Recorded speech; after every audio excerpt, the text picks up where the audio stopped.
सांगोला शहरामध्ये शेतकरी कामगार पक्षाच्या वतीनं ही इफ्तार पालखी ठेवली आहे।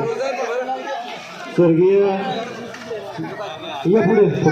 स्वर्गीय आबासाहेब हयात असल्यापासून शेतकरी कामगार पक्षाने कायम या शहरामध्ये आणि मतदारसंघातल्या सर्व गावांमध्ये हिंदू मुस्लिम ऐक्य राहण्यासाठी आणि समाजात जाती जातीमध्ये भांडण होऊ नये त्याच्यासाठी स्वर्गीय आबासाहेबांनी आणि शेका पक्षाने कायम त्याची दक्षता घेतली।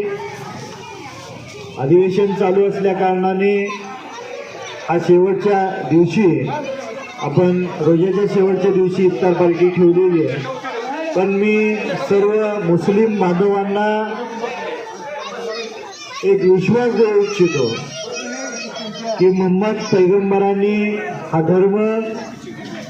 धर्माची सुरुवात केली आणि शांततेचा संदेश या धर्माच्या माध्यमातून या जगाला देण्याचं खूप मोठं कार्य त्यांच्या हातून घडलेलं आहे आणि त्याच विचाराने आपण आपलं जीवन जगत असताना भविष्य काळात सुद्धा या शहरात आणि या मतदारसंघातील सर्व जाती धर्मातील नागरिक माता भगिनी वडीलधारी मंडळी तरुण सहकारी हे गुण्यागोविंदाने संसार करतील नांदतील याच्यासाठी शेतकरी कामगार पक्ष आणि या मतदारसंघाचा लोकप्रतिनिधी या नात्याने मी आपल्या सर्वांना हा विश्वास देतो।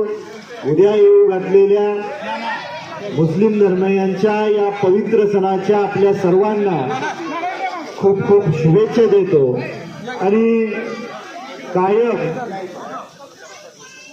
हिंदू आणि मुस्लिम धर्माचे सण एकत्र येतात। काल पाडवा झाला आणि उद्या ईद आहे, तर भविष्य काळात सुद्धा हाजी साहेबांनी सांगितलं हा स्वर्गीय आबासाहेबांचा विचार होता हाजी साहेब, आणि त्याचं पालन करणं ही आमची सर्वांची नैतिक जबाबदारी समजून आम्ही त्याचं अनुकरण करतोय। मागच्या इफ्तारला काही लोक आपल्यासोबत होती, आज ती आपल्यासोबत नाहीत, याचा अजिबात काही मनात ते मात्र शंका आणू नका।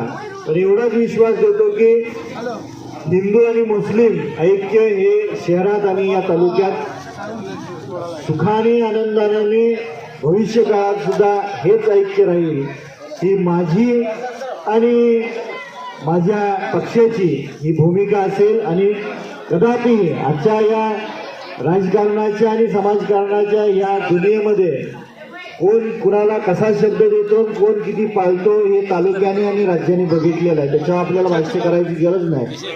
पण हा मी स्वर्गीय आबासाहेबांचा नातू आहे आणि मी दिलेल्या शब्दामध्ये कदापिही ते मात्र बदल होणार नाही हा विश्वास आपल्याला देतो। आणि भविष्य काळात हिंदू मुस्लिम ऐक्य या शहरात आणि तालुक्यात गुण्यागोविंदाने नांदतील एवढा विश्वास आपल्याला देतो। परत एकदा आपल्या सर्वांना उद्या येऊ घातलेल्या ईदच्या खूप खूप शुभेच्छा देतो।